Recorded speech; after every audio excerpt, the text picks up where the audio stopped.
Audible and visible? আমাকে শোনা দেখা কি যাচ্ছে? আমার একটু লেট হয়ে গেছে অ্যাকচুয়ালি আজকে। আমি কোনো কমেন্টস এখনো দেখতে পাচ্ছি না।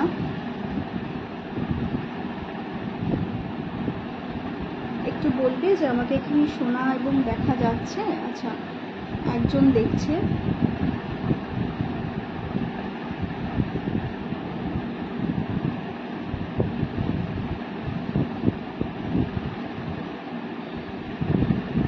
ওকে, my post is approved now. একটু বলবে যে শোনা দেখা যাচ্ছে নাকি, তাহলে I will start. I am already late, I am extremely sorry. একদম ভীষণ thank you Shreya for approving. Late হয়ে গেছে রে, I am sorry. Hi Bhuban Mohini, hello.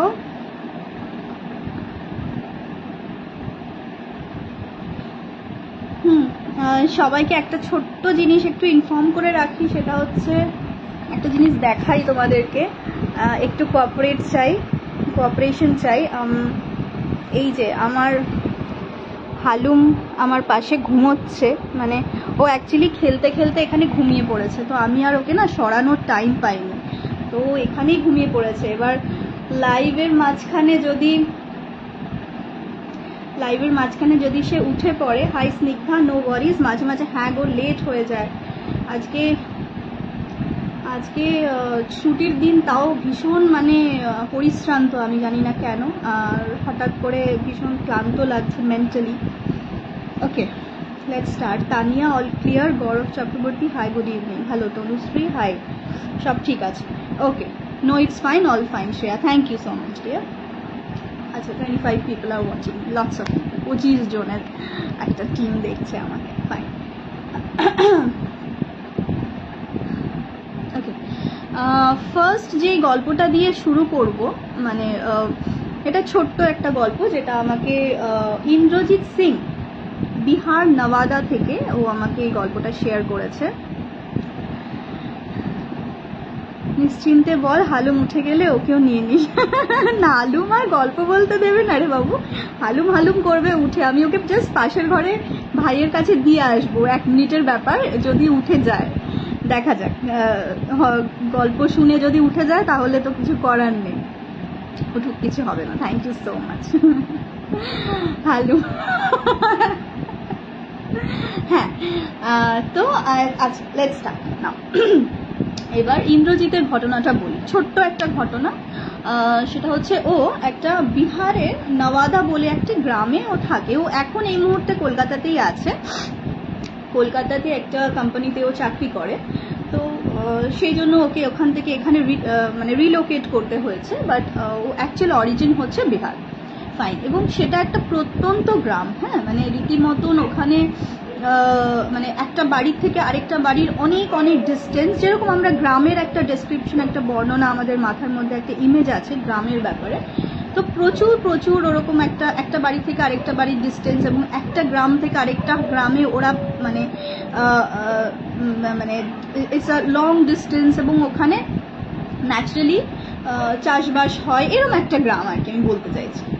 তো কি হয়েছে, ওদের বাড়িতে একটি বাচ্চা মেয়ে, মানে বাচ্চা মেয়ে, শি ইজ অ্যান অরফ্যান, হ্যাঁ, ওর বাবা মা পসিবলি কেউ নেই। ও ছোটবেলা থেকে না ওদের বাড়িতে খাওয়া দাওয়া সমস্ত কিছু, মানে ইন্দ্রজিতের যে মা আছেন, যে বড় মানে গার্জিয়ানস যারা আছে, তারা বলেইছে যে মা তুই আমার বাড়িতে থাকবি, আমার এখানেই তোর খাওয়া দাওয়ার সমস্ত দায় দায়িত্ব আমার। আচ্ছা, তো আরেকটা জিনিস বলে রাখি যে মেয়েটি, ও খুব গরিব ঘরের মেয়ে, তো কিন্তু নাকি ওকে অপরূপ সুন্দর দেখতে, মানে ভীষণ ভীষণ ডানা কাটা পরি যাকে বলে, ভীষণ গ্লোয়িং স্কিন, ভীষণ সুন্দর চোখ নাক মুখ। একটা বাচ্চা মেয়ের এমনি একটা ভীষণ মানে লালিত্য থাকে, তো তার মধ্যে ওকে এরকম গরিব ঘর হলে কি হবে, মানে ভীষণ নায়িকা সুলভ একটা দেখতে ওকে। তো এই মেয়েটি তো যথারীতি এরকম মানে ওদের বাড়িতে থাকে, যাতায়াত করে, এবং সারাদিন ও টুকিটাকি কাজকর্ম করে দেয়, খাওয়া দাওয়া করে। মা মানে ইন্দ্রজিৎরা সবাই ওকে মেয়ের মতনই ট্রিট করে, বাড়ির মেয়ে হিসেবে ট্রিট করে, এবং ওর নিজের বাড়িতে যায়, কিন্তু খাওয়া দাওয়ার ব্যাপারটা ওর ওই এই ইন্দ্রর বাড়িতেই হয়। তো এরকম চলতে চলতে একদিন হঠাৎ কি হয়, মানে সবাই নোটিস করে যে মেয়েটি একটা অস্বাভাবিক আচরণ করছে, মানে একটা গাছের তলায় নাকি ও এরকম হাঁটু গেড়ে এরকম 3 মাথা এক করে যেরকম বলে না আমরা, মানে 3 মাথা বলতে 2টো হাঁটু আর একটা মাথা, 3 মাথা এক করে বসে থাকে, সেরকম ভাবে নাকি ও বসে আছে। এইবার বসে আছে, মাথাটা এরকম নিচু করে। তো সবাই যাচ্ছে, গিয়ে ডাকছে ওকে যে কিরে তুই এখানে কেন এরকম ভাবে বসে আছিস, মা ওঠ এখান থেকে ওঠ। ও কিছুতেই ওকে নাকি ওখান থেকে নাড়ানো যাচ্ছে না, ওরকম প্রচন্ড আর কি রিজিড হয়ে ওখানে বসে আছে। তো ওকে ট্যাগ করে, মানে একজন কেউ গিয়ে ওকে যখন ট্যাগ করে, ও যখন মুখটা তোলে দেখে যে একটা অস্বাভাবিক মুখটা, মানে চোখ কটকটে লাল হয়ে গেছে, একটা হিংস্র মুখ, এবং মানে ও একটা মানে ভীষণ একটা কি এরকম এরকম করে একটা আওয়াজ করছে, মানে সামথিং, মানে কিছু একটা ওকে পজেস করেছে, সেটা দেখে বোঝা যাচ্ছে। গ্রামের লোক ওনারা তো দেখলে বুঝতে পারে। তো এরকম ভাবে না মানে ও এরকম একটা গ্রাজ একটা খুব বেরোচ্ছে, ওর এরকম হিংস্র ভাবে ইয়ে করেছে। তো যাই হোক, এরকম খুব তাড়াহুড়ো করে ওকে ওখানে বেঁধে দেওয়া হয়, বেঁধে দিয়ে কেউ একজনকে ডাকা হয়, সে ওকে কিছু ট্রিটমেন্ট করে। মানে সমস্যাটা হচ্ছে যে ও মানে কিছুতেই এত নাকি অনেকবার করে ওকে জিজ্ঞেস করা হচ্ছে কে তুই, কে কোথা থেকে এসেছিস, কিছুতেই that entity didn't revealed the identity যে ও কে। এবারে অনেক করার পরে মানে ও ধীরে ধীরে মানে শান্ত হয়। ইন দ্য মিন টাইম একটা জিনিস, এই যে ইন্দ্রজিতের কাকা উনি একটা জিনিস নোটিস করেন, সেটা হচ্ছে যে মেয়েটি যখন বসেছিল ওর পাটা নাকি এরকম উল্টো দিকে বেন্ড হয়ে গিয়েছিল, মানে এটা পাটা এরকম উল্টো দিকে বেন্ড হয়ে গেছিল। অ্যান্ড উই অল নো যে কার পা উল্টো দিকে থাকে, ডাইনির পা থাকে, তাই না? তো সেইটা দেখে দে আইডেন্টিফাই যে কোনো একটা ডাইনি ওকে পজেস করেছে। ওই গাছের তলায় কোনো কারণে ও চুল খুলে হয়তো গেছিল, কোনো ডাইনি ওকে পজেস করেছে। তো তারপরে ওর ওরকম অনেক বেঁধে ঠেধে ওকে ট্রিটমেন্ট করে, ঝাঁটা দিয়ে পিটিয়ে, মানে নানান যেটা করে আর কি, সেসব করে ঠরে ওই জিনিসটাকে মানে বের করা হয়। বের করার পরে মেয়েটা মানে ওখানে লুটিয়ে পড়ে। তারপরে ও আস্তে আস্তে সুস্থ হওয়ার পরে পরদিন মানে ও সকালবেলা আবার যখন ওদের বাড়িতে আসে, তখন ওনারা বলে যে মা তুই একটা কাজ কর, কয়েকদিন তুই তোর বাড়িতেই থাক, খাওয়া দাওয়াটা আমরা তোর বাড়িতে খাবার দাবার পাঠিয়ে দেবো, কিন্তু তুই কয়েকদিন রাস্তায় বেরোস না আর আমাদের বাড়িতে আসিস না, তুই কয়েকদিন বাড়িতে থাক, রেস্ট কর, আমরা ঠিক তোকে খাবার দাবার পৌঁছে দেবো। তো তখন মেয়েটি বাড়িতে চলে যায় এবং মানে এই ঘটনাটা ওর সঙ্গে ঘটে। মানে সেটা একদম ইন্দ্রজিৎ নাকি নিজের চোখে ওর এই ঘটনাটা দেখা, যে মেয়েটার পা ওরভাবে বেঁকে গেছিল, এবং ভূতকে মানে আইডেন্টিটিটা জানা যায়নি যে কে ওকে অ্যাকচুয়ালি ধরেছিল, কিন্তু বিষয়টা ওদের এরকম ঘটেছিল মেয়েটার সঙ্গে। আচ্ছা, এটা একটা ছোট্ট ঘটনা বললাম, মানে এটা রিসেন্টলি আমি শুনেছি, সেই জন্য শেয়ার করে দিলাম, মনে আছে ঘটনাটা। এবারে আমি একটা সাহসী মেয়ের গল্প বলি। হ্যাঁ, ভীষণ সাহসী লেগেছে আমার ওকে, মানে কি বলবো তোমাদেরকে, তোমরা শুনলেও বুঝতে পারবে যে মানে একটা টক্সিক রিলেশনশিপের থেকে মানে ও কত একটা স্ট্যান্ড পয়েন্ট নিয়ে সেখান থেকে বেরিয়ে এসে সেই রিলেশনশিপটার সঙ্গে মানে সেই পরিস্থিতিটার সঙ্গে ফাইট করে, সোসাইটির সঙ্গে ফাইট করে কি করে সার্ভাইভ করেছে। অ্যান্ড শি ইজ মানে grand salute to you dear. আমি এই গল্পটা অ্যাকচুয়ালি আমাকে পাঠিয়েছে সঞ্চয়িতা মুখার্জি। সঞ্চয়িতা এখন থাকে বালিগঞ্জে। তো ও আগে ওদের মানে ওর বাড়ি ছিল সোদপুরে, ওরা পসিবলি রিলোকেট করেছে মেবি। তো ও মোটমাট আমাকে সঞ্চয়িতা এই মুহূর্তে বালিগঞ্জে থাকে। তো সঞ্চয়িতার যখন ফার্স্ট ইয়ারে পড়ে তখন সঞ্চয়িতার একটা বিয়ে ঠিক হয়। হ্যাঁ, বাড়ি থেকেই বাবা মা দেখাশুনো করে একটা বিয়ে ঠিক করে, এবং যে ছেলেটির সঙ্গে ওর বিয়ে ঠিক হয় সেই ছেলেটি হচ্ছে খিদিরপুর অঞ্চলে ওদের বনেদি বাড়ি। মানে সেই হয় না খিদিরপুরে সেই পুরনো যে বনেদি মানে ফ্যামিলি থাকে, আমি এক্স্যাক্ট লোকেশনটা বলছি না বা কোন জায়গাটার কি নাম হ্যানা তা না এসব বলাটা আমার যাবে না, আমি বলেছে ও যে ওর নামটা রিভিল না করতে। তো যাই হোক, ওই বাড়িতে ওর বিয়ে ঠিক হয়। বিয়ে ঠিক হওয়ার পরে ওর মানে ছেলেটার সঙ্গে ন্যাচারালি মানে ফার্স্ট ইয়ারে একটা মেয়ে যখন পড়ে তখন ন্যাচারালি ওর 18, 19, 20 বছর বয়স হবে, তার বেশি নিশ্চয়ই হবে না।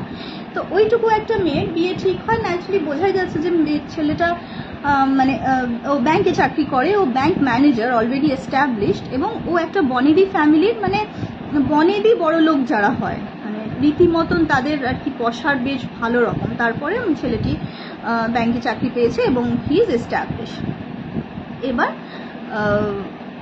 এরম একটা খুব ভালো ফ্যামিলি, সবাই খুব হ্যাপি, মানে দুটো ফ্যামিলি থেকে যাতায়াত হচ্ছে বাড়িতে, যা হয় আর কি বিয়ে ঠিক হলে যে ব্যাপারটা হয়।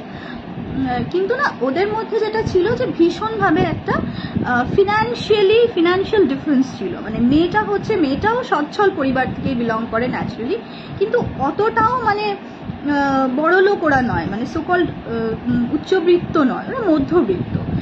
যে বাবা ভালো চাকরি করে, মেয়েটি পড়াশুনো করছে, মা হাউসওয়াইফ, যেরকম আমাদের এই মধ্যবিত্ত পরিবারে হয় সেরকম। আচ্ছা, ছেলেটি হচ্ছে ব্যাংক ম্যানেজার, অন্তত ওর 30 ঊর্ধ্বে তখন বয়স, এবং তার বাবাও একটি হাই র্যাঙ্কে চাকরি করতেন, এবং সেখানে থেকে উনি মানে ওনাদের এমনিতেই তো হেরিডিটারি প্রচুর টাকা, প্লাস ওর নিজেও এস্টাবলিশ, এবং রীতিমতন নাকি ছেলেটির বেলেঘাটার একটা ফ্ল্যাট ছিল, মানে কলকাতায় খুব মানে বড় বড় সেন্ট্রালাইজ জায়গাতে নাকি ওর ছেলেটির পার্সোনাল ফ্ল্যাট কেনা ছিল। এরকম একটা ব্যাকগ্রাউন্ড। হ্যাঁ, বিশাল দামি দামি গাড়ি নিয়ে ওদের বাড়িতে আসতো, ওর জন্য খুব দামি দামি গিফটস নিয়ে আসতো। তো বলছে দিদি বাইরের লোকের সামনে না ওরা এতটাই ডেকোরেটিভ ছিল যে আমাকে বিশাল দামি দামি মানে সালোয়ার পিস দিচ্ছে, আমাকে বিশাল দামি দামি শাড়ি দিচ্ছে, আমাকে পুজোয় রীতিমতন অর্নামেন্টস গিফট করছে, মানে এরকম ব্যাপার আর কি। যেই বছর বিয়ে ঠিক হয় মানে 2011-র মানে থেকে এই বিষয়টা শুরু হয়েছে। 2011 থেকে ওরা যখন থেকে মানে আমাদের বিয়ে মানে দেখাশোনা যেটা শুরু হয়েছে তখন থেকে আমাকে ওরকম প্রচুর এরকম দামি দামি গিফটস দিচ্ছে। তো এভরিবডি ইজ ভেরি হ্যাপি, বিশেষ করে আমার মা তো ভাবছে যে বাবা মানে মেয়ের একটা বিশাল জায়গায় বিয়ে ঠিক হয়েছে, সেখানে মেয়ে আমার খুব ভালো থাকবে, মায়েদের যা হয়।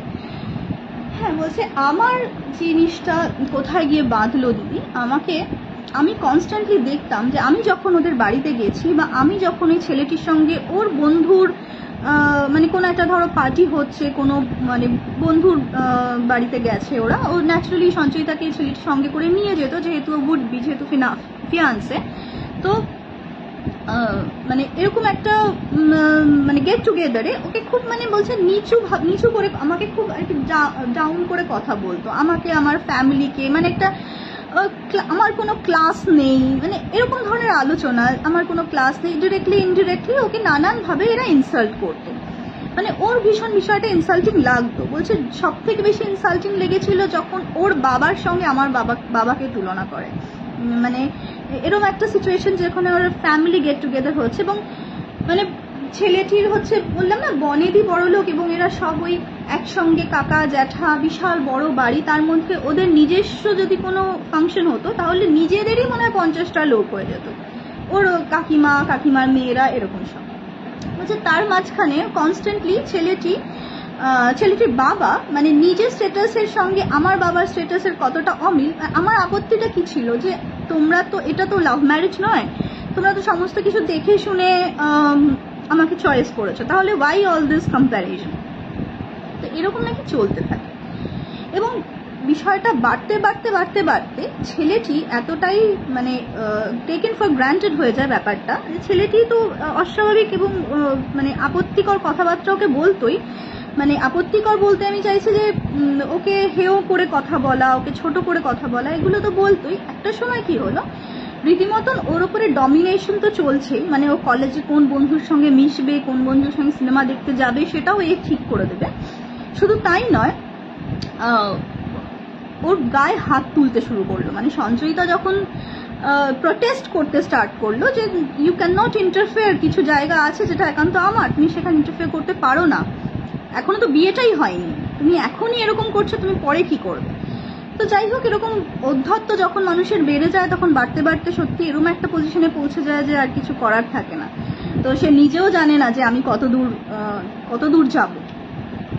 তো সেই ছেলেটি নাকি ওর গায়ে হাত তুলতে স্টার্ট করে, মারধর, চুলের মুঠি ধরে মারছে, মানে বলছে যে রীতিমতো সিনেমা হলে আমাকে মুভি দেখতে, জোর করে মুভি দেখতে নিয়ে গেছে, আমি যাব না, আমার সঙ্গে ক্লাস আছে, আমি বলছি যে আমার ক্লাস আছে, আমি যাব না, আজকে আমাকে ছেড়ে দাও, আমি যাব না।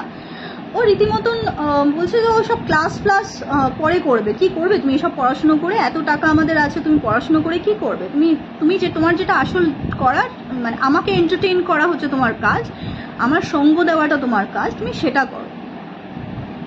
তো জোর করে নাকি ওই সিনেমা হলে নিয়ে গেছে, এবং সিনেমাতে ও কনসেন্ট্রেট করছে না কেন, সেই জন্য নাকি ওকে জনসমক্ষে থাপ্পড় মারে ছেলেটি।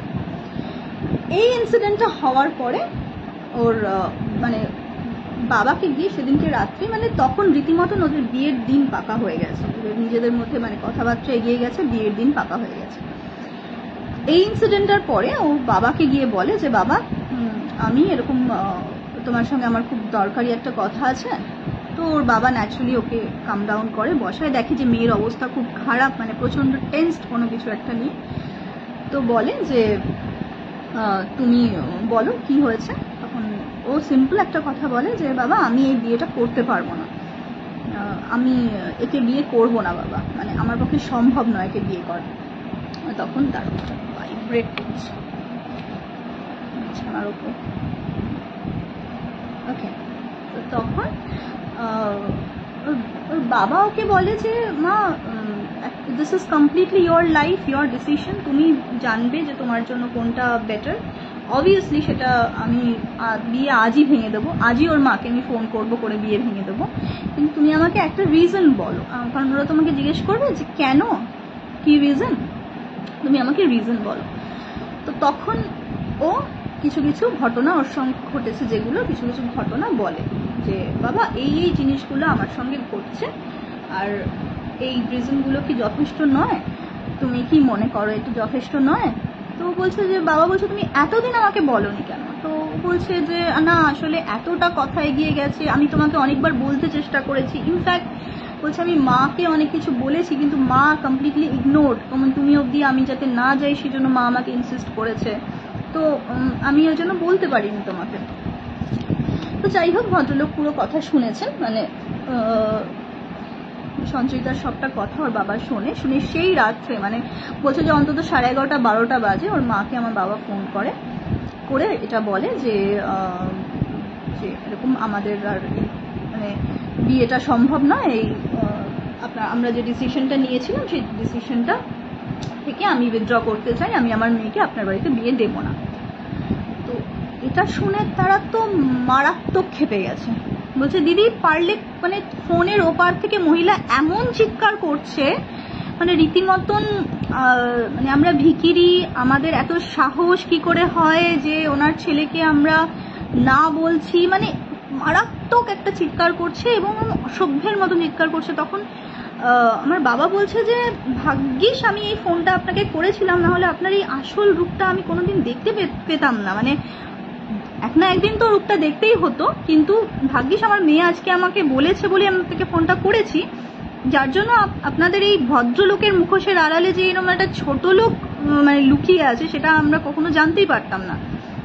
উই আর রিয়েলি ব্লেসড যে মানে আমার মেয়ে বলেছে ঘটনাটা।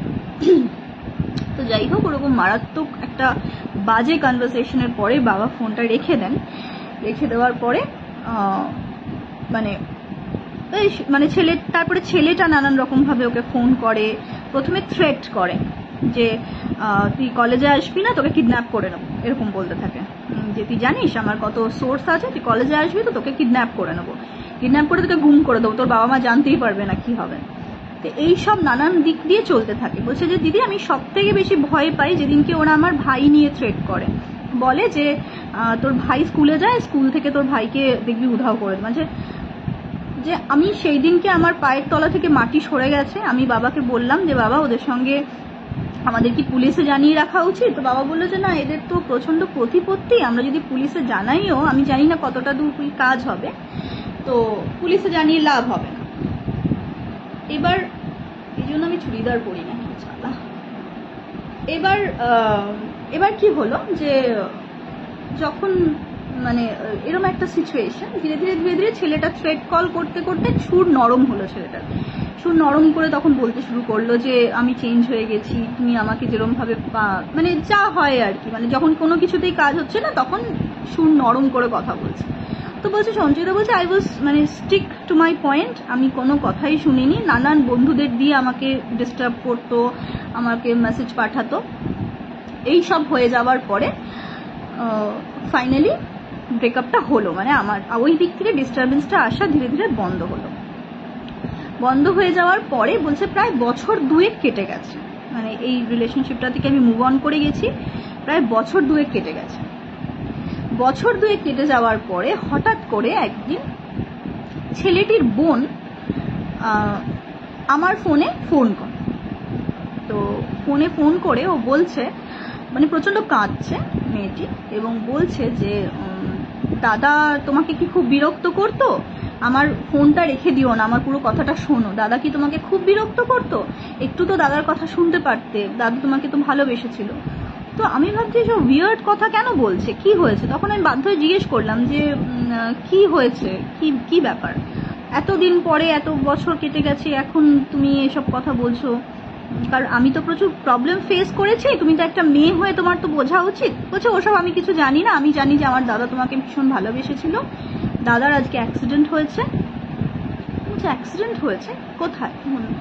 আমরা সবাই পুরীতে ঘুরতে এসেছিলাম, ফ্যামিলি শুদ্ধ আমরা পুরীতে ঘুরতে এসেছিলাম, দাদাও স্নান করছিল আমাদের সঙ্গে, দীঘার পুরীর সমুদ্র দাদাকে টেনে নিয়েছে, দাদার বডি পরের দিন সকালবেলা নাকি কোনো মাছের আড়ত আছে সেখানে ভাসতে ভাসতে নাকি ওর বডিটা পাওয়া গেছে। খুব দুঃখজনক, কারোর মৃত্যু ঠিক নয়। তো এবার এই একটা অ্যাক্সিডেন্ট হয়েছে, ছেলেটি মারা যায়। তো বলছে যে ছেলেটি মানে আমি যখন এই গল্প মানে ঘটনাটা যখন আমি শুনি, মানে ওর বোন যখন আমাকে ফোন করে ইনফরমেশনটা দেয় যে ওর দাদা মারা গেছে, তার আগের একটা ছোট্ট ঘটনা আমার সঙ্গে ঘটে। যেটা হচ্ছে আমি তখন মানে বছর 2 মানে তখন আমার 3rd ইয়ার চলছে, 3rd ইয়ারে আমি তখন প্রচুর টিউশন পড়াই। তো বলছে ও মোটামুটি যেই সময়টায় ওই ছেলেটা অ্যাক্সিডেন্ট হয়েছে বা ছেলেটাকে এরকম ভাসিয়ে নিয়ে গেছে দুপুরের দিকটাতে, যেই সময়টার কথাও বলছে, মানে তখনও তো আমি জানি না যে এরকম কিছু একটা অ্যাক্সিডেন্ট হয়েছে। তো আমি স্পষ্ট দিদি বুঝতে পেরেছিলাম যে কেউ আমার চোখে মানে আমার কানের সামনে এসে আমাকে সঞ্চয়িতা সঞ্চয়িতা বলে ডেকেছে। আমি তো গলাটা খুব স্পষ্ট চিনি এবং আমি তো কোনোদিন ভুলবো না এই ডাকটা। তো বলছে যে আমি রীতিমতন মানে আই ওয়াজ শিভারিং, আমি ভেবেছি আবার মনে হয় কোত্থেকে উদয় হয়েছে, আবার আমাকে কোথা থেকে ডিস্টার্ব করতে চলে এসছে, এর হাত থেকে আমি কোনোদিনও বাঁচবো না, এরকম একটা করে আমি চিৎকার করে উঠেছিলাম। তখন বাবা মা সবাই ছুটে এসছে, আমাকে জিজ্ঞেস করাতে আমি বললাম যে জানো তো এরকম আমি শুনলাম। তো সবাই বলছে এটা তোর মনের ভুল, তোর কান বাজছে। তারপরে ওর বোন এটা জানিয়েছে যে ছেলেটি মারা গেছে। আচ্ছা, এই ঘটনার পরে মানে ব্রেকআপ হয়ে যাওয়ার প্রায় বছর 2 পরে ছেলেটি মারা যায়, এবং ছেলেটি মারা যাওয়ার পরের ঘটনা এটা। একটা জিনিস যেটা সঞ্চয়িতা আমাকে বলেছিল সেটা হচ্ছে যে ওর যে ছেলেটি যে মা ছিলেন উনি না খুব ওই ব্ল্যাক ম্যাজিক করতেন, টুকটাক করতেন, লোকের ক্ষতি করা, ওদের ফ্যামিলির মধ্যে জেঠি কাকিমাদের মধ্যে মানে ক্ষতি করা, এরম সব ব্যাপার চলতো। এবং উনি পার্টিকুলারলি ওনার এক গুরুমা ছিলেন যার কাছে উনি যেতেন, এবং 2-3 বার সঞ্চয়িতাকেও নাকি ওখানে নিয়ে গেছেন। আমার খুব উইয়ার্ড লেগেছিল দিদি জায়গাটা, আমার রীতিমতন ভয় লেগেছিল যেখানে উনি যান নর্মালি। তো ওখানে উনি যেতেন, এবং তো মহিলা একদমই সুবিধার ছিল না। তো সেটা আমি মাকেও এসে বলি যে মা জানো তো উনি কোথায় একটা যান। মা বলছিল যে তুই পাত্তা দিস না, তুই যাস না তাহলেই হলো, উনি কি করে সেটা ওনার পার্সোনাল ব্যাপার। তো যাই হোক, তো ওর মা এই ধরনের কাজকর্ম করে। এবার ছেলেটি মারা যাওয়ার পরে সেই দিকে 2-3 দিন পরে হঠাৎ করে ল্যান্ডলাইনে এরকম ফোন, তো ও ফোনটা ধরেছে। ওই দিক থেকে এই ছেলেটির মা বলছে, মানে চিৎকার করছে আর বলছে রক্তবমি হয়ে মারা যাবে। উনি বলছে ওখান থেকে মারাত্মক চিৎকার করে প্রচন্ড গ্রাজের সঙ্গে বলছে রক্তবমি হয়ে মারা যাবে, রক্তবমি হয়ে মারা যাবে, আমার ছেলে মরে গেল, তোর দুঃখে আমার ছেলে মরে গেছে। তখন সঞ্চয়িতা মানে বলছে কি উইয়ার্ড কথা হচ্ছে, আমি একটা রিলেশনশিপ ওয়ার্কআউট নাই করতে পারি, সেখান থেকে 2 বছর আগে রিলেশনশিপটা শেষ হয়েছে, আজকে এটা অ্যাক্সিডেন্টাল ডেথ। উনি বলছেন যে আমার জন্য ওনার ছেলে মারা গেছে, এটা কখনো সম্ভব? তো যাই হোক, উনি ওরকম নাকি অদ্ভুত একটা চিৎকার করে উনি নাকি এরকম বলছে যে আমার তোর জন্য আমার ছেলে মারা গেছে, আমি তোদেরকে ছাড়বো না, রক্ত বমি হবে, এরকম বলেছে। তো মানে তখন ও ভয় পায়, কারণ ও জানে যে ভদ্রমহিলা এরকম ব্ল্যাক ম্যাজিক করেন।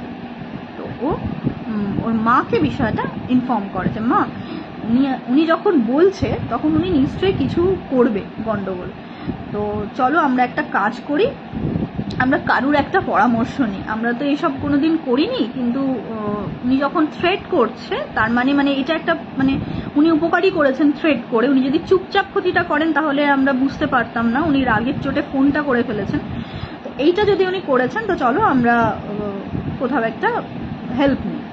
তো ওর মা কোনো একটা কানেকশন বের করে একজন ভদ্রলোকের কাছে যান। তো যেই ভদ্রলোকের কাছে যান সে আবার মানে মানে ঘটনাচক্রে ওর এক বান্ধবীর বাবা। তো ওই ভদ্রলোক বলে যে মানে তোরা সাবধানে থাক, কিছু একটা যেহেতু উনি বলেছেন হয়তো কিছু, বাট এখনো অবধি আমি সেরকম কিছু প্রবলেম দেখতে পাচ্ছি না, হয়তো কিছু উনি করতে পারেন, তোরা সাবধানে থাক বলে ওকে কিছু একটা মানে ওকে একটা পার্টিকুলার কিছু জল ঠল দিয়ে ফুল দিয়ে কিছু একটা প্রোটেকশন ওকে দেন। তো ও সেই প্রোটেকশনটা নিয়ে ও বাড়িতে চলে আসে। তো বলছে দিদি আমি ভেবেছিলাম যে হয়তো উনি আমার উপরে প্রতিশোধ নেবেন। উনি অ্যাকচুয়ালি বলছে যে মানে 4 দিন পর থেকে বাবার লিটারেলি উনি যে বলছে না রক্ত বমি হবে, লিটারেলি সেটা শুরু হলো। সকাল থেকে একটা সুস্থ মানুষ আগের দিন রাত্রে যে একদম সুস্থভাবে ঘুমালো, সুস্থ মানুষটা হঠাৎ করে হর করে মানে ব্লাড বেরোচ্ছে নাক মুখ দিয়ে, এবং সে মানে নিঃশ্বাস নিতে পারছে না, তার মারাত্মক খারাপ অবস্থা, চোখ উল্টে যাচ্ছে, বাবার মানে প্রচন্ড খারাপ অবস্থা। তো আমরা তো সবাই প্রচন্ড শক, বলছে যে মানে ভাগ্যিস উনি ফোনটা করেছিলেন বলে আমরা ওই প্রোটেকশনটা মানে আমরা ওই ভদ্রলোকের কাছে ছুটে গেছি, নাহলে আজ সেদিনকে যদি আমি বাবাকে ডাক্তারের কাছে নিয়ে যেতাম আমার বাবাকে আমি ফেরাতে পারতাম না, কারণ এটা ডাক্তারের কাজ হয়তো ছিল না। তো সেদিনকে মানে ডাক্তারকে তো কনসাল্ট ওরা অবশ্যই করেছিল, কিন্তু ওই কাকুকে ওরা ফোন করেছিল, করে বলেছিল, তখন কাকু বলছে আরে আমি তো এটা বুঝতেই পারিনি, আমি তো প্রোটেকশনটা ওকে দিয়েছি, কিন্তু অ্যাকচুয়ালি তোমাদের সবাইকে আমার প্রোটেকশন দেওয়া উচিত ছিল। তো মানে ওই কাকু তড়িঘড়ি তখন ওদের বাড়িতে আসে, এসে মানে ওই ভদ্রলোককে কিছু একটা করে কাম ডাউন করেন এবং একটা মেডিসিন দেন, যে মেডিসিনটা মানে উনি বা মানে কিছু জিনিস উনি বাঁধেন স্কিনের সঙ্গে, মানে বলছে স্কিনের টাচ করে থাকতে হবে, এবং কিছু জিনিস উনি খেতে দেন। তারপরে ধীরে ধীরে মানে উনি ইয়ে করেন, একটু বেটার ফিল করেন, এবং ওনাকে হসপিটালাইজ করতেই হয় যেহেতু অত ব্লিডিং হয়েছে, ডিহাইড্রেটেড হয়ে গেছে শরীর। হসপিটালাইজ করে স্যালাইন দিয়ে ধীরে ধীরে নর্মালাইজ হয়। তো এই গেল ফার্স্ট ইনসিডেন্ট। তারপরে বলছে তার 2-3 দিন পরের ঘটনা। 2-3 দিন পরে আমি এরকম শুয়ে আছি, আমি হঠাৎ চোখ খুলে মায়ের পাশে শুয়ে আছি, আমি কিন্তু মাকে ছেড়ে কোথাও যাচ্ছি না, আমি একদম স্ট্রিক্টলি মায়ের পাশে শুচ্ছি, মাকে বলছি তুমি আমার মানে মায়ের কাছে আমি থাকছি। তো বলছে যে মানে আমি মাঝরাতে হঠাৎ চোখ খুলেছি, নাইট ল্যাম্পটা জ্বলছে ঘরে, নড়াচড়া শুরু করে দিয়েছে।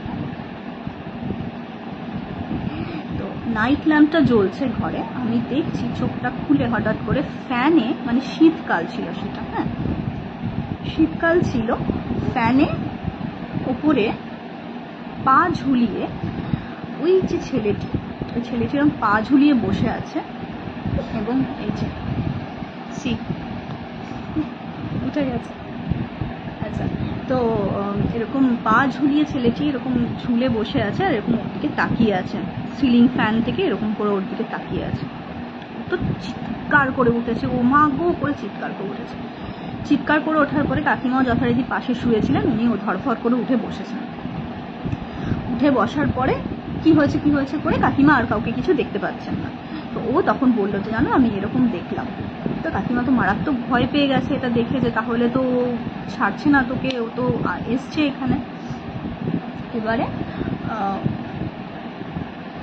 এবারে কি হয়েছে, ও মানে এই ইনসিডেন্টটার পরে ওই আঙ্কেলকে আবার ফোন করে, মানে যে বান্ধবীর বাবাকে ফোন করে বলে যে এরকম আঙ্কেল আমি গতকাল রাতে এরকম দেখেছি, আমি জানি না যে আমি হ্যালুসিনেট করেছি, আমি অতিরিক্ত চিন্তা করছি তাতে আমি হ্যালুসিনেট করেছি নাকি, কিন্তু আমি এরকম দেখেছি।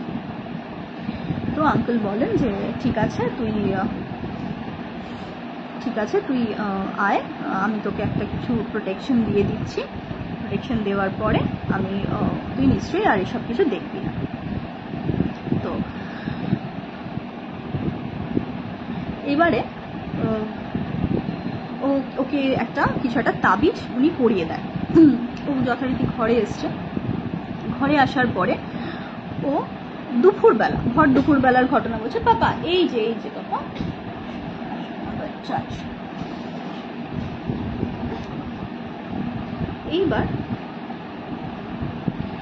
এবারে কি হয়েছে দুপুরবেলা। আচ্ছা তোমরা একটু কিনখানি দাঁড়িয়ে যাও, আমি হালুমকে একটু দিয়ে আসি আমার মামাইয়ের কাছে, প্লিজ কোঅপারেট, একটু দাঁড়িয়ে যাও। হ্যাঁ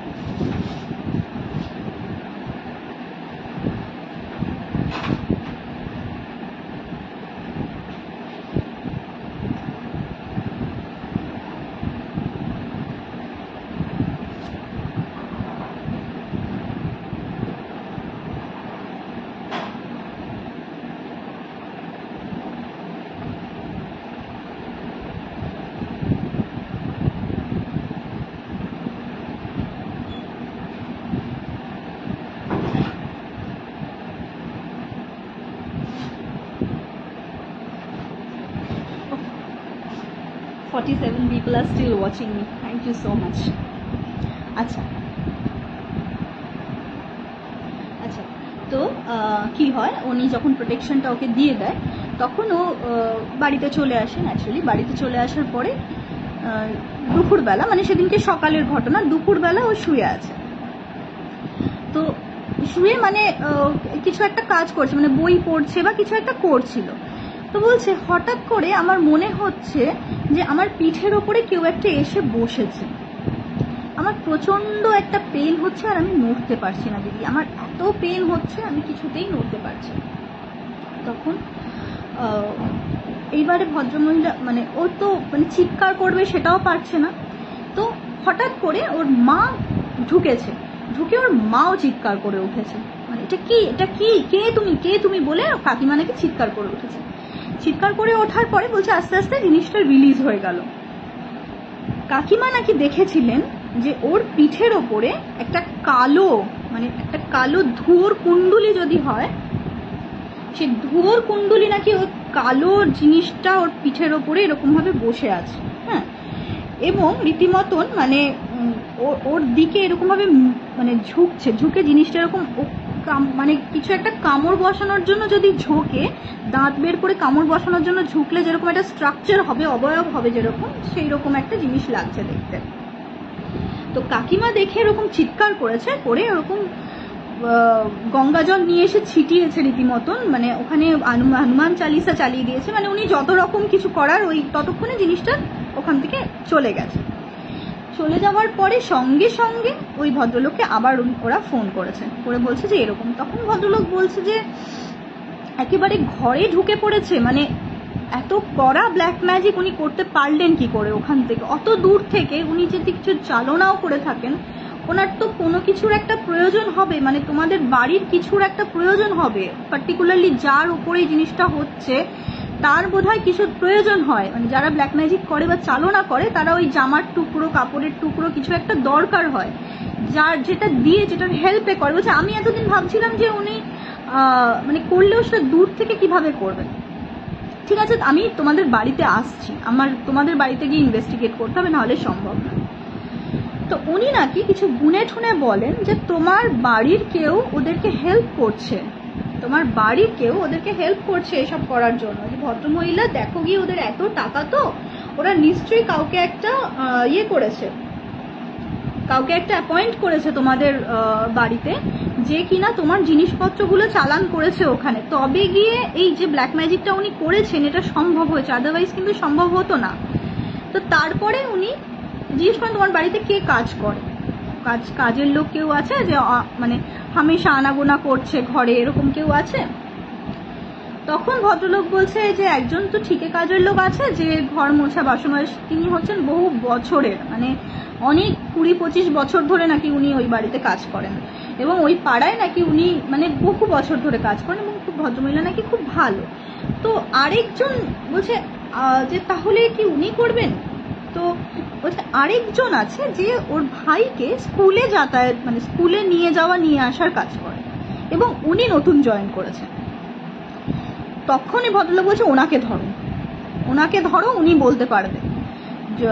তখন বলছে এখন কোথা থেকে ধরবো, উনি তো আসবে, সে মানে আজকে ছুটি, কালকে আসবে। তো বলছে যখন উনি আসবে তখন তুমি আমাকে ফোন করবে, তখন আমি আসবো, তুমি আমাকে টাইম বলো, আমি তখন আসবো। ওনাকে ইন্টারোগেট করতে হবে, ওনাকে ইন্টারোগেট করলেই বোঝা যাবে যে who is the main culprit, কে ওদেরকে এই জিনিসপত্রগুলো চালান করেছে। কারণ এই জিনিসপত্রগুলো চালান না করলে এই ধরনের ব্ল্যাক ম্যাজিক করা সম্ভব নয়। তো যথারীতি ভদ্রলোক রীতিমতন ওই যখন ওই ভদ্রমহিলা এসছে মানে ওই যে আর কি ভাইকে স্কুলে নিয়ে যেত, নিয়ে আসতো, সেই দিনকে ওই ভদ্রলোক এসে রীতিমতন ওকে পাকড়াও করে বলে যে তুমি সত্যি কথা বলো যে তুমি কি করেছো। তো তখন উনি মানে রীতিমতো পুলিশের জেরা শুরু করে এবং উনি ভয় দেখায় যে আমি কিন্তু পুলিশের লোক, তুমি জানো যে এসব করলে পুলিশ অ্যারেস্ট করে, তুমি বলো যে তুমি কি করেছো। তো তখন নাকি ওই মহিলা হাউ করে কেঁদে ফেলে বলে যে আসলে আমাকে হঠাৎ করেই একজন এসে প্রচুর টাকার লোভ দেখায় আর শুধু বলে যে খুব ছোট কাজ তোমাকে করতে হবে, বেশি কাজ করতে হবে না, ছোট কাজ করতে হবে, কিন্তু তুমি এটা করলে অনেক টাকা পাবে। তো আমি ওই এই যে মেয়েটি উনি সঞ্চয়িতার একটি নাইটি আর অন্তর্বাস কিছু জিনিসপত্র যেগুলো ওই ইনারওয়্যার্স ওগুলো নাকি ওকে দেয়, গিয়ে চুরি করে ওর ঘর থেকে নিয়ে নাকি ওদেরকে দিয়েছে। তখন বলছে যে তুমি একজন গ্রামের লোক, তুমি জানো না যে এগুলো দিয়ে কত ক্ষতি করা যায় মানুষের, তুমি কি এটা বুঝতে পারোনি? তখন তো ও কাঁদছে, বলছে যে মানে আর কি, মানে আর তো কিছু করার নেই, ও তো টাকার লোভে করেছে, সবই বুঝতে পেরেছে, ক্রিমিনাল ক্রাইম করছে, বুঝতে পারবে না, সবই বুঝে শুনেই করেছে, তারপরে তো নাটক, তারপরে যেটা হয়। তো যাই হোক, এরকম করার পরে ওই ভদ্রলোক বলছে যে এটা আর আমি কিছু হেল্প করতে পারবো না, তো আরেকটা জায়গায় তোমাদেরকে যেতে হবে, সেখানে যাও, সেখান থেকে প্রোটেকশন নাও, নিলে হয়তো এই জিনিসগুলো উনি কাটিয়ে দেবেন, মানে যে জিনিসটা তোমাকে চালনা করেছে সেই জিনিসগুলো কাটিয়ে দেবেন। তো তারপরে ওরা আবার ফার্দার আন্টি আঙ্কেল এবং সঞ্চয়িতা তিনজনে মিলে ভাইকে সঙ্গে করে নিয়ে গিয়ে, না হয়তো ভাইয়ের উপরে যদি কিছু করে থাকে ভাইকে সঙ্গে করে নিয়ে গিয়ে ওই জায়গায় যায় এবং সেটা নাকি একটা মন্দিরের ভেতরে যিনি ঠাকুর মশাই যিনি ছিলেন, যিনি পুরোহিত ছিলেন, উনি হেল্পটা করেন, উনি এসব জানতেন, উনি এসব প্রোটেকশন দিতেন এবং এই যে ভদ্রলোক মানে যার থেকে ওরা এতদিন হেল্প পাচ্ছিল, ইনি হচ্ছেন তার গুরু বা ওইরকম ধরনের কেউ একটা। তারপরে ফাইনালি ওই ভদ্রলোক হেল্প করে এদেরকে মানে বাঁচায়, পুরো ফ্যামিলিটাকেই, না হলে ওই ভদ্রমহিলা পুরো ডিস্ট্রয় করে দেবে এরকম প্ল্যান করে নিয়েছিল। কারণ একে একে উনি সবাইকেই অ্যাটাক করতে, এই মহিলার থ্রু দিয়ে উনি আঙ্কেলের ওর বাবার জিনিসপত্র আনা করিয়েছে, সঞ্চয়িতার জিনিসপত্র আনা করিয়েছে। ওই মহিলাকে যখন জিজ্ঞেস করা হয়েছে তুমি কার জিনিসপত্র দিয়েছো, বলছে ভাই বাদে, মানে ভাইয়েরটাও দিতে পারেনি আর কি, ওটাও দিত, ওইটা বাদে বাকি সবার জিনিসপত্রই নাকি উনি দিয়েছিলেন, বাবার রুমাল দিয়েছিল, আরো কি সব মোজা দিয়েছিল, মানে ওনার একদম একান্ত জিনিস, যেটার মধ্যে বলে না আমরা যেটা রেগুলার ইউজ করি তার মধ্যে আমাদের কিছু ঊর্জা থেকে যায়, কিছু ওয়াইবস কিছু থেকে যায়, যেটা হেল্প নিয়ে এসব ব্ল্যাক ম্যাজিক করা যায়, তো এইসব নাকি উনি দিয়েছিল। তো তারপরে ওই ভদ্রলোক হেল্প করে, ওকে কিছু নিয়ম বিধি মেনে চলতে বলে, আর বাড়িটা ওরা বেঁধে দিয়ে যায়, উনি এসে বাড়ি বেঁধে দিয়ে যায়। তো তারপরে ওরা এখনো অবধি সুস্থ এবং ঠিক আছে, এবং সঞ্চয়িতা বলেছে তুমি আমার নাম বলে গল্পটা বলো, কারণ মানে আমার কোনো রকম হেজিটেশন নেই, আমার হাজবেন্ড, এখন তো ওর বেবিও আছে, বলছে আমার হাজবেন্ড ওই সমস্ত কিছু জানে, ইনক্লুডিং আমার পাড়ার লোকও জানে। তো সোদপুরে আমরা যেখানে আগে থাকতাম সেখানে পাড়ার লোকও এই ঘটনাগুলো জানে, তো তুমি আমার নাম বলেই বলো, আমার কোনো প্রবলেম নেই তাতে। Sanchayita is a very brave girl, মানে অ্যাপারেন্টলি আমি আজকে কতটা বলতে পারলাম আমি জানি না, তবে আমি ওর মুখ থেকে যা কাণ্ডকলাপ শুনেছি, মানে ও যেই জায়গা থেকে ব্যাক আউট করে এসছে, মানে হার্ডলি সেই জায়গা থেকে কোনো মানুষ ব্যাক আউট করতে পারে। মানে ও এত মানে স্মার্টলি, এত বোল্ডলি বিষয়টাকে হ্যান্ডেল করেছে। হ্যাটস অফ বাবু, মানে জিতে রও। মানে এরকম সাহসী মেয়েই দরকার। একটা টক্সিক রিলেশনশিপ যেখানে মারধর হচ্ছে, মারধরের পর্যায়ে পৌঁছে গেছে, শুধুমাত্র ছেলেটার পয়সা আছে বলে, ছেলেটা এস্টাবলিশড বলেই মানে তাকে নিয়ে চলতে হবে, তাকে বয়ে বেড়াতে হবে। টাকাটাই জীবনের সব নয়, অবভিয়াসলি। তাই এনিওয়ে, এটা একটা লম্বা, মোটামুটি লম্বা ঘটনাই ছিল। অনেকক্ষণ সময় ধরে বললাম আমি ঘটনাটা। আচ্ছা, সেকেন্ড হচ্ছে মৃদুল। আমার প্রচুর পুচকে পাচকা ফলোয়ার আছে, জানো তো। মানে I am very much blessed. আমার ছোট্ট ছোট্ট পুচকু পুচকু ফলোয়ার্স আছে এবং ফ্যান ফলোয়ার্স যারা আমাকে গল্প পাঠায়। তার মধ্যে একজন হচ্ছে মৃদুল, 12 বছর তার বয়স, এবং সে আমাকে তার বাবার জীবনে ঘটে যাওয়া একটি ভৌতিক ঘটনা পাঠিয়েছে। তার বাবা হচ্ছেন একজন অবিনাশবাবু। অবিনাশবাবু হচ্ছেন ম্যানুফ্যাকচারিং কোম্পানিতে চাকরি করেন। ম্যানুফ্যাকচারিং কোম্পানির আমি শুধু তোমাদেরকে এইটুকু বলি যে ম্যানুফ্যাকচারিং, ওনার ম্যানুফ্যাকচারিং জিনিসটা কি, মানে কি জিনিস ম্যানুফ্যাকচার করে, সেটা হচ্ছে অক্সিজেন সিলিন্ডারের মাথায় যে রেগুলেটরটা থাকে, মানে পেশেন্টকে কতটা অক্সিজেন সাপ্লাই করতে হবে সেই যে রেগুলেটরটা থাকে, সেই রেগুলেটরের ম্যানুফ্যাকচারিং কোম্পানিতে ওর বাবা একটা বড় র্যাঙ্কে চাকরি করেন। এবং ও যে ঘটনাটা পাচ্ছে সেটা কোভিডের টাইমের ঘটনা। কোভিড তো এখনো খেয়ার চলছে, কতদিন চলবে জানি না। তো ওই জিনিসটা ওর বাবা যে কোম্পানিতে চাকরি করে সেই কোম্পানি হচ্ছে ওটা ম্যানুফ্যাকচার করে। এবং ন্যাচারালি বোঝাই যাচ্ছে যে আমাদের এই কোভিডের টাইমে অক্সিজেনের রিকোয়ারমেন্ট কতটা ছিল। ওরা মানে মারাত্মক ব্যস্ত ছিলেন উনি। বলছে মানে আমাকে মৃদুল বলছে যে বাবা রাতভর বাড়িতে থাকতে পারতো না। মানে কোম্পানি কখনো এখানে পাঠাচ্ছে, কখনো ওখানে পাঠাচ্ছে, এবং ভীষণ ভীষণ রিমোট এরিয়াতে ওনাকে নাকি ভিজিট করতে হচ্ছিল, মানে ফর মানে মার্কেটিং পারপাস ওনাকে ভিজিট করতে হচ্ছিল। ওনাকে রীতিমতো সুপারভাইজ করতে হতো যে কি মানে কতটা কি ওরা ওখানে কাজ করছে এই সম্বন্ধে নাকি সুপারভাইজ করতেন। এবং প্রত্যন্ত গ্রামেও ওনাকে ওই সময় ভিজিট করতে হচ্ছে, ইভেন এখনো হয়। বলছে বাবার একটা মোটামুটি ট্রলি গোছানোই থাকে, যে ট্রলিতে বাবার শেভিংস কিট, বাবার জামা কাপড় এরকম মা কেচে টেচে সব গুছিয়ে রেখে দেয়, যে হয়তো আজকে বললো কালকে ফ্লাইট যেতে হবে, বা আজকে বললো কালকে ট্রেন যেতে হবে, এরকম ব্যাপার।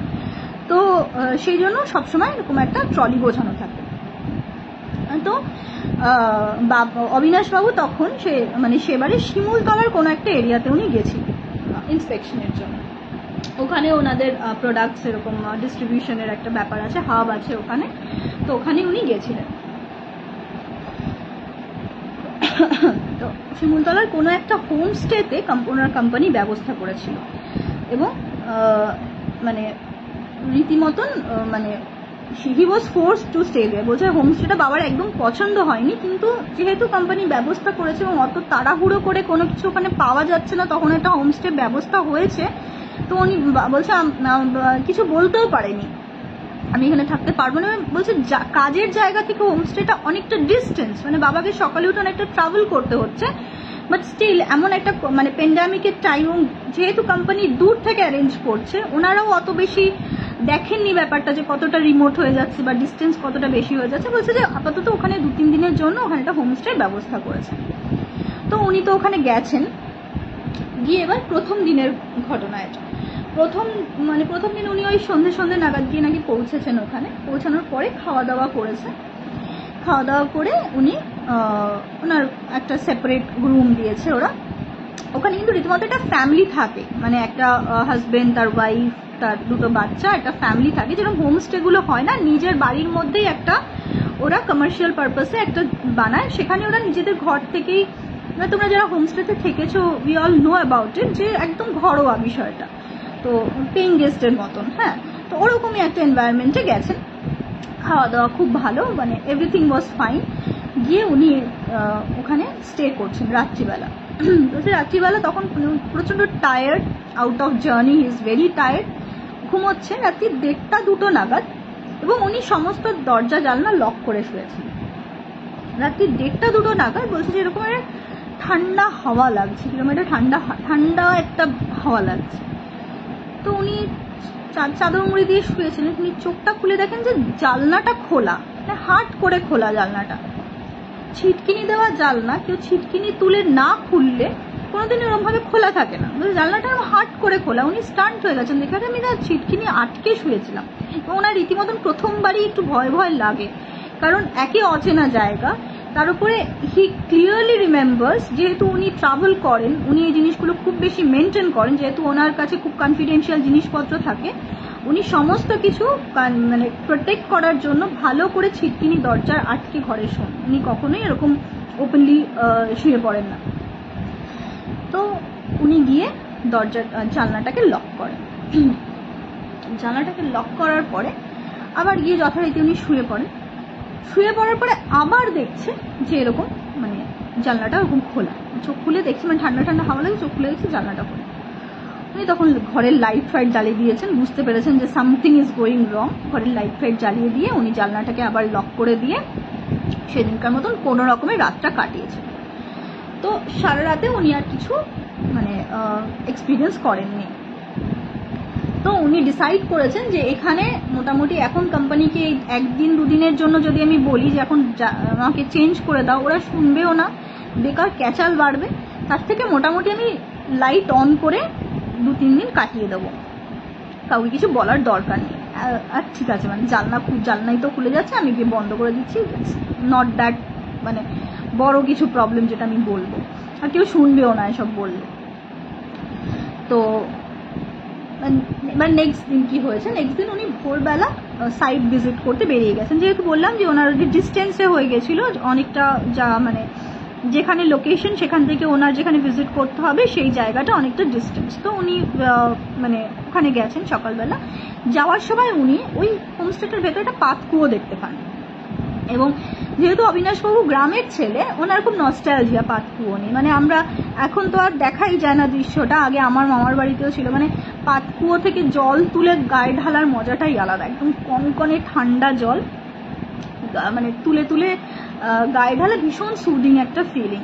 তো উনি ভাবলেন যে যদি আজকে আমি তাড়াতাড়ি ফিরি তাহলে এনাদেরকে রিকোয়েস্ট করে আমি আজকে পাতকুয়োয় স্নান করুন। পাতকুয়োটা কিন্তু ইউজ হয়, মানে এরকম নয় যে বন্ধ, ওখানে একটা হুইল অ্যান্ড অ্যাক্সেল এরকম বসানো আছে, দেখেই বোঝা যাচ্ছে যে পাতকুয়োটা ইউজ হয়। তো উনি যথারীতি ফিরে আসেন, কাজকর্ম সেরে ফিরে এসে যেরকম ভাবা সেরকম কাজ, ওইখানে বলে যে এরকম আমি পাতকুয়োতে স্নান করব। তখন এসে ঘরের যিনি ভদ্রলোক বলেন, সে বলছে না বাবু, আপনি কেন কষ্ট করবেন, আপনাকে জল দিচ্ছি, আর বাথরুমে জল আছে, আপনি সেখানেই স্নান করেন। তো উনি যথারীতি বলেন না না, আমার খুব ইচ্ছে করছে, আমি অনেক বছর ধরে, আমি অনেক বছর পরে আমি এরকম একটা সেট আপ পেয়েছি, আমি এরকম করবো স্নান। তো উনি মানে নিম রাজি হওয়ার মতন আচ্ছা ঠিক আছে বলে উনি রাজি হলেন। রাজি হওয়ার পরে বলছে যে তখন অলমোস্ট মানে ভোর দুপুরবেলা 2-2:30 হয়তো বাজে, এবং জায়গাটা এমনি শুনশান, শান বাঁধানো হচ্ছে, পাতকুয়োর শান বাঁধানো চাতালটা, সেখানে উনি এন্টার এরকম জল ঢালছেন, তুলে ঢালছেন। বলছে হঠাৎ আমার মনে হলো একটা বাচ্চা যদি গলা ধরে এরকম ঝুলে পড়ে, মানে দাঁড়িয়ে দাঁড়িয়ে উনি জল ঢালছেন, তো ওনার মনে হলো যে কোত্থেকে একটা হাওয়া থেকে একটা বাচ্চা ভেসে এসে গলা ধরে ওনার পেছন দিকে ঝুলে, মানে উনি রীতিমতো পেছনে চলে গেছে হঠাৎ করে। হি ওয়াজ নট প্রিপেয়ার্ড না, হঠাৎ করে টান লেগেছে। বলছে ঠিক মনে হলো যে 4 হাত পা দিয়ে কেউ যদি এরকম গলাটা 1-2 হাত দিয়ে জড়িয়েছে আর 2টো পা দিয়ে এরকম আঁকড়েছে, তাহলে যেরকম হবে বিষয়টা ঠিক ওরকম একটা ফিলিং, এরকম ভাবে জড়িয়ে ধরেছে। তো উনি হকচকিয়ে গেছেন, এইবার চিৎকার করে উঠেছে। তো তখন তো ওখানকার যারা লোকজন বেরিয়ে এসে, মানে ঘরের ভেতরে যে ভদ্রমহিলা ছিলেন তিনি বলছেন কি হয়েছে বাবু, কি হয়েছে? তখন বলছে যে না আমার এরকম হঠাৎ করে এরকম মনে হলো। তখন হচ্ছে কোথায়, না তো এসব, মানে ওরা যেরকম বলেন না না ঠিক আছে আপনি চলে আসুন, আর স্নান করতে হবে না, চলে আসুন বাবু, বলে আপনাদের এরকম অভ্যেস নেই, ঠান্ডা লেগে যেতে পারে, চলে আসুন বলে ওরা ওকে টাওয়েল দিয়েছে, ও ঘরে চলে এসছে। আচ্ছা, এই ঘটনার পরে কি হয়, মানে সেদিন রাত্রের ঘটনা, মানে তার পরের দিন উনি চলে যাবেন। হ্যাঁ, সেদিন রাত্রের ঘটনা, রাত্রে উনি শুয়ে আছেন।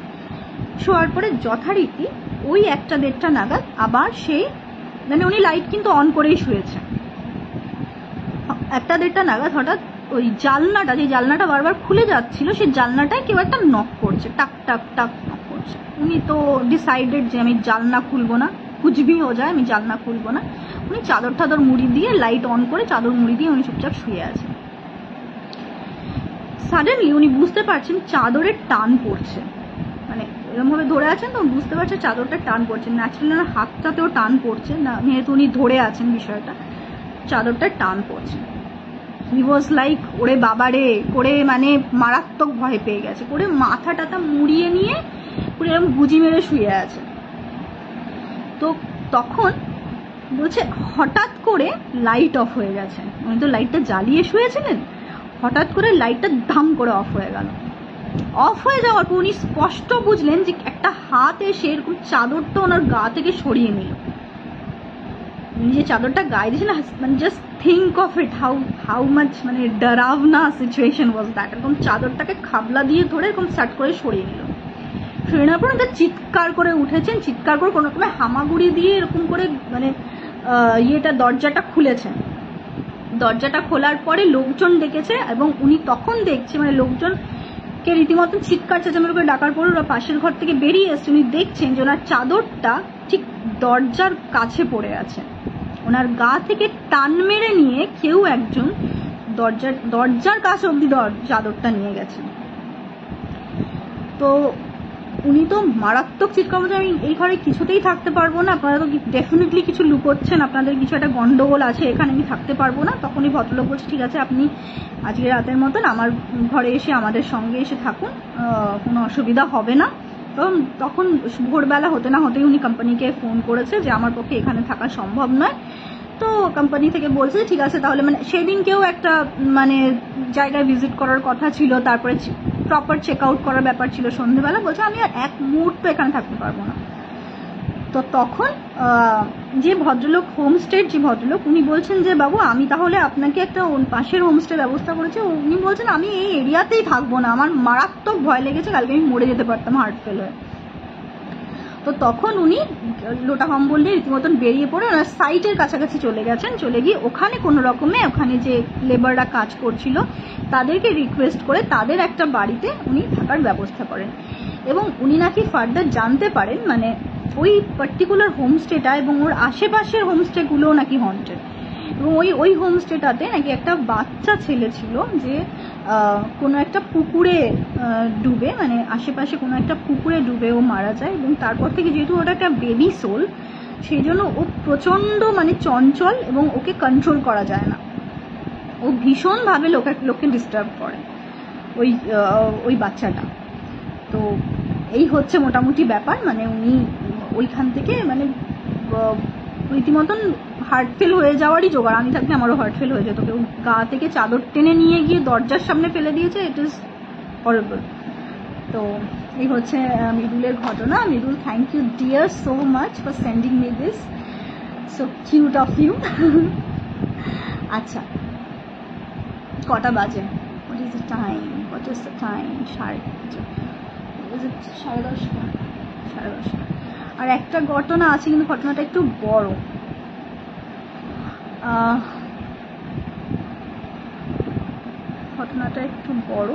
আচ্ছা বলি, তাই না? স্টার্ট করি, দেখা যাক। আচ্ছা, এটা আমাকে একটা ছোট স্নিগ্ধা পাঠিয়েছে, আমার ছোট ভার্সন একটা স্নিগ্ধা পাঠিয়েছে কল্যাণী থেকে। স্নিগ্ধা কল্যাণীতে থাকে। এইটা ওদের একটা পারিবারিক ঘটনা। হ্যাঁ, আমার ভীষণ ভালো লেগেছে ঘটনাটা, একটু শোনো, মানে ইউ উইল ফিল লাইক ভগবান আছে। হ্যাঁ, তো স্নিগ্ধার এটা পারিবারিক ঘটনা এবং ওই ঘটনাটা শোনে ওর দাদুর থেকে। এবং ঘটনাটা এখানকার ঘটনা নয়, এটা বাংলাদেশের ঘটনা। হ্যাঁ, বাংলাদেশে মানে এই জেনারেশনটা হচ্ছে অলমোস্ট স্নিগ্ধার 4 জেনারেশন আগেকার ঘটনা। ওর দাদু ওকে বলেছে দাদুর জেঠুর জীবনের ঘটনা। তো বুঝতেই পারছো, মানে স্নিগ্ধা এখন স্কুলে পড়ে, স্নিগ্ধার দাদুর জেঠু তার ঘটনা হচ্ছে এটা। তো যিনি মানে জেঠু, দাদুর জেঠু যিনি, উনি ছোটবেলায় ওনার মাকে হারান। তো ছোটবেলায় মাকে মানে অলমোস্ট বাচ্চাটার তখন 4-5 বছর বয়স, যখন ওর মা হঠাৎ করে কোনো একটা অজানা জ্বরে মারা যান। তো খুবই একটা ইনসিডেন্ট এরকম, মানে এবং ভীষণভাবে মা তার বাচ্চাকে যেরকম আমরা আগলে রাখি সেরকম ভীষণভাবে উনি আগলে রাখতেন।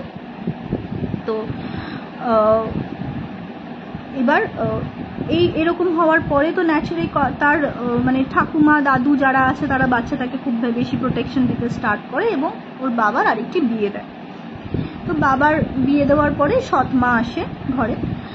সৎ মা যিনি আসেন তিনি তো সৎ মা, স্টেপ মাদার, তার থেকে আর এক্সপেকটেশন রেখে লাভ নেই, যদিও অনেক সৎ মাই ভালো মা হন, still she was not a good lady. উনি নানান রকম ভাবে নাকি বাচ্চাটার ক্ষতি করার চেষ্টা করতেন। ক্ষতি কিরকম ক্ষতি, যেরকম একদিন হঠাৎ এরকম বাচ্চাটাকে ভাত খেতে দিয়েছে, বলছে যে কোথা থেকে জানি না একটা নাকি এরকম বেড়াল এসছে, বেড়াল এসে ওর ভাতের থালাটাকে উল্টে, মানে বেড়াল এসে কি করে ভাতের থালায় মুখ দেবে, যদি বেড়াল আসে তাহলে হয়তো কোনো কিছু মাছ আছে বা কিছু আছে সেটাতে মুখ দিতে যাবে, বেড়ালটা এসে নাকি ভাতের থালাটা এরকম উল্টে দিয়েছে, পা ধরে কিরকম করে একটা উল্টে দিয়েছে। উল্টে দেওয়ার পরে দেখা যাচ্ছে যে ভাতের ভেতরে কি সব সিঁদুরের মানে সিঁদুর মাখানো চাল, তারপরে চুলের দলা এসব রাখা ওই বাচ্চাটার ভাতের ভেতরে। মানে ক্যান ইউ ইম্যাজিন, একটা ছোট দুধের শিশুর সঙ্গে কেউ এরকম করতে পারে? পারে, মানুষ সব পারে।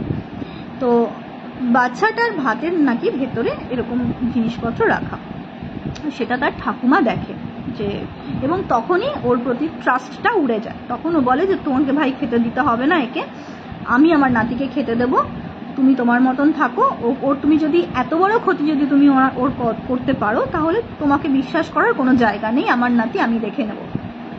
আচ্ছা, তারপরে একদিন নাকি এরকম বলছে যে মানে হঠাৎ মহিলা চিৎকার করছে, মানে মারাত্মক, ছেড়ে দে আমাকে, ছেড়ে দে আমাকে, এরকম করে নাকি চিৎকার করছে। চিৎকার করাতে ওর ঠাকুমা দাদু যে ছিল ঘরে এরকম খুলে ঢুকেছে, ঢুকে দেখছে যে বাচ্চাটা মানে ওইটুকু একটা 5-6 বছরের বাচ্চা, ও নাকি এরকম ভদ্রমহিলার হাতে একটা গরম খুন্তি ধরা, হ্যাঁ, তো দুটো হাত দিয়েও একটা হাতে এরকম একটা খুন্তি মানে এরকম ভাবে চেপে ধরেছে মুঠোটা, আরেকটা হাত নাকি ওনার আর্মটা এরকম করে ধরেছে, ধরে এরকম দেখিয়ে ওর গায়ে ওই গরম খুন্তিটা ধরে আছে শক্ত করে এই বাচ্চাটা।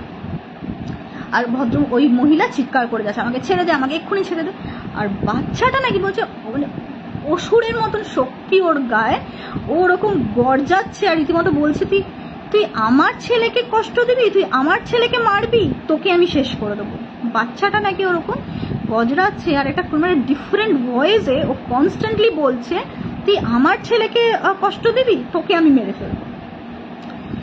তো এইটা দেখে তো ওর ঠাকুমা ওকে সঙ্গে সঙ্গে কোলে করে নিয়ে গিয়ে ঠাকুর ঘরে নিয়ে গিয়ে গঙ্গা জল ছিটিয়ে ছিটিয়ে বাচ্চাটা নাকি তখন অজ্ঞান হয়ে যায়। এইরকম নাকি টুকটাক প্রচুর ইনসিডেন্ট, মানে ওই বউটি যতবারই ওকে অ্যাটাক, মানে ভয়ের চোটে বউটা আর ওকে অ্যাটাক করতো না, যতবারই নাকি ওকে অ্যাটাক করতে গেছে বাচ্চাটাকে ততবারই এরকম হিতে বিপরীত হয়েছে, বুমেরাং হয়ে গেছে। বাচ্চাটা মানে ওরকম একটা জায়গায় মানে বোঝাই যাচ্ছে যে ওর মা এসে ওকে প্রোটেক্ট করছে, বারবার করে ওর মা এসে ওকে প্রোটেক্ট করছে। তো এরকম চলতে চলতে তখন মানে বাচ্চাটাকে তাবিজ কবজ অনেক রকম প্রোটেকশন দেওয়া হয়েছে, ও ঠাকুমার কাছেই তারপরেও থাকতো। আচ্ছা, এর কিছু বছর পরে ওর যে মানে বাচ্চাটার মায়ের মানে সৎ মায়ের একটি মেয়ে হয়, মানে ওর বোন হয় একটি, হ্যাঁ। তো বোন হওয়ার পরে মানে বাচ্চাটির বোনটার যখন 1-1.5 বছর 2 বছর, মানে 2 বছরের বাচ্চা তো আলতো আলতো কথা বলে, ধীরে ধীরে অল্প অল্প কথা বলে।